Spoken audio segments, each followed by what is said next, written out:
తెలుగు వీక్షకులందరికీ నమస్కారములు. Welcome to SS Bhushan's channel. I am SS Bhushan. Prior to my arrival to collegiate education as a lecturer in English or as an assistant professor, I worked in intermediate education for nearly 11.5 years. And in that 11.5 years, as a government junior college lecturer in English, I could easily understand the pulse of my students or the needs of my students. In the same manner, as a government junior college lecturer, I had been involved in various examination duties like scrutinizer, assistant examiner, chief examiner, and question paper setter. With the so-called experience, I could prepare one answer for all the 4 annotations and also for all the 4 questions. Just if the student removes the side headings like reference, context, and explanation, and if he repeats the same answer that is written to the annotation to the question also, definitely he can score not less than 3.5 marks for each annotation out of 4 marks. So let us come to the question paper pattern. For example,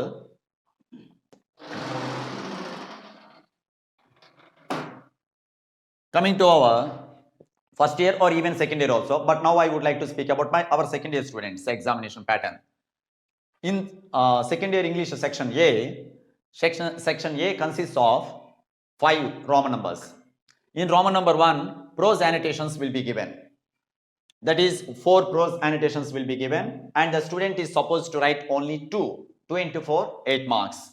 And in Roman number 2, poetry annotations will be given and the student is supposed to answer only 2 into 4, that is 8. Same questions from prose, 4 questions will be given and the student must answer only 2 into 4, 8. Next, poetry, from poetry 4 questions will be given, 2 into 4, 8. And coming to the non-detailed text, the adventures of Tom Sawyer, so from this also 3 questions will be given. 3 questions will be given and from those 3 the student is supposed to answer only answer 1. So that carries 8 marks. What I would like to say here is that out of these for 8 marks, definitely if the student prepares this answer, the answer which I am going to read out for the student and also explain in his mother tongue also, he can score not less than 7 marks for each Roman. That means 3.5, 2 annotations, 3.5, 7. Poetry 7 marks, prose questions 7 marks, poetry questions 7 marks, and for non-detailed text, definitely he can score 7 marks. The total marks allotted for section A, that is Roman number 1 to 5, total marks are actually 40. And if the student writes this answer, I can assure him that he can score not less than 35 marks. But I request the student to go through my video of how to improve English by SS Bhushan.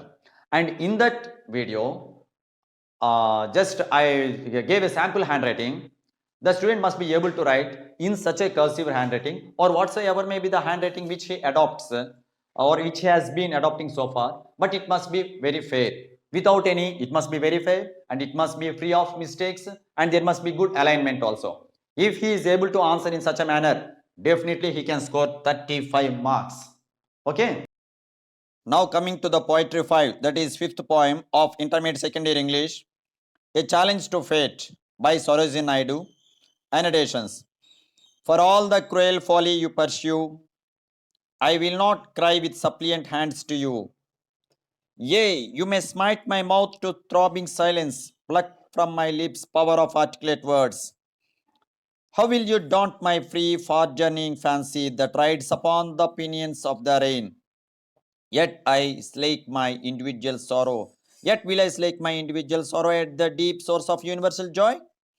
So ఈ 4 యానిటేషన్స్ కూడాను ఈ ఒకటే answer. దీని అంతా అర్థం ఏమిటి అని అంటే, విధి ఎంతగా వక్రీకరించినా వికృతమైన రూపము దాల్చినా నేను మాత్రం తలగ్గను అంటూ ధైర్యంగా అన్నమాట చెప్పినటువంటి వనిత ఆమె. మంచి కవయిత్రి. ఒక్కసారి డీటెయిల్స్లోకి వెళ్దాం. Reference. These lines are taken from the poem A Challenge to Fate by Sarojini Naidu, the Nightingale of India.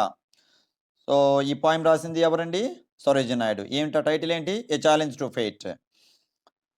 ఆమెకున్న బిరుదేంటి? The nightingale of India. Now coming to the context, in what context this writer or this poetess had told these words? Let us go into the details. While refusing to submit herself to fate, however compelling it is, the poetess Sarojini Naidu speaks these words. విధి ఎంత వక్రీకరించినా సరే, ఎంతగా అనమాట మనిషిని లొంగదీసుకోవాలని ప్రయత్నించినా సరే, తాను లొంగనటువంటి సందర్భంలో చెప్పినటువంటి మాటలు ఇవి. Thus she stands as an exemplary figure to all those who cast their faith and submit themselves to it. వాళ్ళ పట్ల వాళ్ళకున్న నమ్మకాన్ని కూడా పూర్తిగా పోగొట్టుకున్నటువంటి వాళ్ళకి ఈమె ఒక ఆదర్శప్రాయమైనటువంటి వ్యక్తిగా, ఒక ఉదాహరణ చెప్పుకోదగిన వ్యక్తిగా ఆమె నిలిచారు అని చెప్తూ ఇందులో ఎక్స్ప్లెనేషన్కి వెళ్దాం. The poetess Sarojini Naidu questions faith as to why it does not allow her to be happy. ఇక్కడ ఫెయిత్ కాదండి, fate. It is a spelling mistake. The poetess Sarojini Naidu questions fate as to why it does not allow her to be happy. నేను ఎందుకు సంతోషంగా ఉండకూడదు? ఎందుకు నువ్వు నాకు సంతోషంగా ఉండనివ్వట్లేదు చెప్పు. She wants fate not to meddle with her life. తన జీవితంలోకి ప్రవేశించి, తన జీవితంలోకి చొరబడి నీవు ఆటలు ఆడొద్దు. She wants fate not to meddle. అక్కడ మెడల్ అంటే కలుగు చేసుకోవడం అయినా, ఇంటర్ఫియర్ అని అర్థం. However hard it may try, faith will not be able to fate. ఇక్కడ కూడా ఫేట్ అండి. Fate will not be able to make the poet unhappy. ఎంత ప్రయత్నించినప్పటికీ కూడాను ఫేట్ అనమాట ఈ పాయిట్ని దుఃఖంలోకి ముంచెత్తలేకపోతుంది. అంటే తాను ఫేట్ అన్నటువంటిది ఎంతగా అనమాట ఏమైనా దుఃఖింపజేయాలనుకున్నా సరే, పాయిటెస్ మాత్రం నేను దుఃఖించను, నేను సంతోషంగా బ్రతకడానికి పుట్టాను, సంతోషంగా బ్రతుకుతాను అంటూ ఏటికి ఎదురీదేటట్టుగా విధి రాతకు ఎదురీదుతుంది ఈమె. The more fate tries to make the poet unhappy, the more stubborn is the poet to remain happy. విధి ఎంత ఎక్కువగా ఆమెను కష్టాలు పాలు చేస్తుంటే ఈమె అంత ఎక్కువగా మొండిగా అన్నమాట సంతోషంగా ఉండడానికి ప్రయత్నం చేస్తూ ముందుకు సాగుతుంది. She clearly says that faith won't succeed. Fate won't succeed in its futile attempts to make her bend. She clearly says that fate won't succeed in its futile attempts to make her bend. ఆమె స్పష్టంగా ఏం చెప్తుందంటే, ఇక్కడ జాగ్రత్తగా వినండి, చిన్న mistake ఉంది. ఏం చెప్తుందంటే, ఫేట్ ఎట్టి పరిస్థితుల్లో కూడాను సక్సీడ్ అవ్వలేదు. ఆమె ఈ విధి చేస్తున్నటువంటివి అన్నీ కూడాను ఫ్యూటైల్ అటెంప్ట్స్, అంటే వ్యర్థ ప్రయోజనాలు, వ్యర్థమైనటువంటి ప్రయత్నాలు మాత్రమే. She clearly says that fate won't succeed in its futile attempts to make her bend అన్నటువంటిది అక్కడికి ఆపాలి. టు మేక్ హెర్ బెండ్ అని ఆపిన తర్వాతను, లేదా to make her bend her head down in front of it అని అయినా సరే మనం రాసుకోవచ్చండి. The poet shows her courage by daring to challenge fate which is trying to make her unhappy. Poet ఇలా అనమాట, అంటే ఫేట్కి ఒక ఛాలెంజ్ ఇస్తుంది. నువ్వు నన్ను ఎంతగా అనమాట విషాదంలోకి నెట్టేయాలనుకున్నా సరే నేను మాత్రం ఎట్టి పరిస్థితుల్లో తలగేది లేదు అని చెప్తుంది. Thus the poet inspires the readers not to be discouraged by fate. మనకి విధి ఒక విధంగా తల రాత అనేది ఉంటుంది, కాదనలేదు. విధి రాతని ఎవరు మార్చలేమని అంటామండి, నిజమే. అయినప్పటికీ కూడాను కష్టాలు వచ్చాయి కదని కుంగిపోకూడదు, సంతోషంలో పొంగిపోకూడదు అని చెప్తూ ఆవిడ స్ఫూర్తిదాయకంగా సరోజిని నాయుడు గారు మనకి పోయంని అనమాట చెప్పారండి. ఇక్కడ ఈ సెంటెన్స్ మరొకసారి చదువుతాను. She clearly says that fate won't succeed in its futile attempts to make her bow her head down. ఇక్కడ to make her bow her head down in front of it అంటే సరిపోతుంది. Her bow, BOW bow, her head down. Okay, అది hair కాదు, bend కాదు. To make her bow her head down in front of it. తర్వాతను critical comment. Sarojini Naidu was proficient in Bengali, Urdu, Telugu, English and Persian. చూడండి, ఆ మహాతల్లికి ఎన్ని భాషలు వచ్చండి. మన పివి నరసింహారావు లాగను బెంగాలీ వచ్చు, ఉర్దూ వచ్చు, తెలుగు వచ్చు, ఇంగ్లీష్ వచ్చు, పెర్షియన్ వచ్చు. Her poems are lyrical and rich in imagery. ఆమె పోయిమ్స్ అన్నీ కూడాను పాడుకోదగినవిగా ఉంటాయి, సంగీతానికి అనువుగా ఉంటాయి, అదేవిధంగా చక్కనైనటువంటి రూపము కళ్ళకు అద్దినట్లుగా చెప్పగలిగినటువంటి విధంగా ఇమాజినేషన్కి ఆకట్టుకునేటట్టుగా ఉంటాయి. ఇమేజరీ అంటే అక్కడ అర్థం అది. ఇక్కడ మరొక విషయం కూడానండి, దీనికి సంబంధించి క్వశ్చన్స్ ఉన్నాయి. Why are people generally afraid of fate? How did Sarojini Naidu challenge such a fearful fate? విధి రాతని ఎలా అనమాట ఆమె ఛాలెంజ్ విసిరింది చెప్పగలరా అంటూ అన్నాడు. క్వశ్చన్ ఇచ్చారండి. What is the theme of the poem? A challenge to fate. What is the life lesson we can learn from the poem? జీవితానికి సంబంధించినటువంటి పాఠాలు ఏమి నేర్చుకోగలం ఈ పోయం ద్వారా అన్నటువంటిది రెండవ question. So answer to the 2 questions. Remove the words explanation and critical comment and repeat the 2 paragraphs of explanation and critical comment. ఇక్కడ ఈ 2 క్వశ్చన్స్కి కూడాను ఈ ఎక్స్ప్లెనేషన్ క్రిటికల్ కామెంట్ అని ఉన్నాయి కదండి. Just to remove those 2 side headings and repeat the entire answer for the question also given question. Explanation critical comment తీయేస్తారు. Same ఈ 2 పారాగ్రాఫ్స్ లాగానే అక్కడ క్వశ్చన్స్ కూడా రాస్తారు. బికాస్ ద క్వింటేషన్స్ సమగ్ర సారాంశం అంతా కూడాను the quotations of these 4 annotations and 2 questions is given in this. ఖచ్చితంగా ఇది రిపీట్ చేయండి. You can score 3.5 marks out of 4. ఇక్కడ ఇంకో మాట కూడా ఈ సరోజిని నాయుడు విషయంలో చక్కగా మంచి ఉదాహరణ ఒకటి గుర్తుకొచ్చింది. ఏంటంటే మనకి మీకు 10th క్లాస్లో ఒకసారి గుర్తుకు తెచ్చుకోండి పిల్లలారా. అలా అక్కడ నిక్ వుజిచ్ అని చెప్పి ఒక ఆయన ఉంటాడు. వియుజేఐసిఐసి అని చెప్పి నిక్ వుజిచ్ లేదా పూర్తి పేరు నికోలాస్ జేమ్స్ వుజిచ్ అన్నటువంటి పేరు ఉంటుంది. ఆ అబ్బాయి టోర్సో అంటే ఏంటి? కాళ్ళు ఉండవు, చేతులు ఉండవు. అంటే కేవలం ఒక మొండెముతో మాత్రమే ఆయన ప్రపంచాన్ని ఏలేసేటట్టు ఆయన సర్ఫింగ్ చేస్తాడు. ఇక మిగతా పిల్లలు ఆయన గేమ్స్ ఆడుతాడు. ఇంట్లో కూడా అన్ని పనులు చేసుకుంటున్నాడు, టైపింగ్ చేసుకుంటున్నాడు, రాసుకుంటున్నాడు. ఎంత చక్కగా ఆ అబ్బాయి చేస్తున్నాడండి. ఆ టోర్సో అయినప్పటికీ కూడాను నికోలాస్ జేమ్స్ వుజిచ్ అన్నటువంటి ఆయన. అలానే మీ ఇంటర్మీడియట్ ఫస్ట్ ఇయర్‌లో కూడాను ఇంకొక చక్కనైనటువంటి లెసన్ వెనకన ఒక కాంప్రహెన్షన్ పాసేజ్ ఉంది చూడండి. ఏంటో కాంప్రహెన్షన్ పాసేజ్? బొల్లా శ్రీకాంత్ అన్నటువంటి అబ్బాయికి ఐఐటీ సీట్ ఇవ్వలేదు. అంటే జేఈఈ మెయిన్స్ రాసినప్పటికి కూడాను మన ఈ గవర్నమెంట్ అన్నమాట ఇండియన్ గవర్నమెంట్ సీట్ ఇవ్వలేదు. Because he was blind.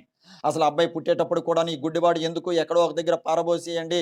ఎక్కడో అన్నమాట వీడిని ఇసిరేయండి ఏ తుప్పల్లోనో అని చెప్పేసి సాధారణంగా మన గ్రామీణంలో కావచ్చు, లేదా నిరక్షరాస్యత ఉన్నటువంటి ప్రాంతాల్లో, లేదా అజ్ఞానంలో కొట్టుమిట్టినటువంటి ప్రజానీకం ఏం చేస్తుంటారంటే పుట్టినటువంటి అంగవైకల్యంతో పుట్టినటువంటి పిల్లవాడిని బయట పారేస్తారు.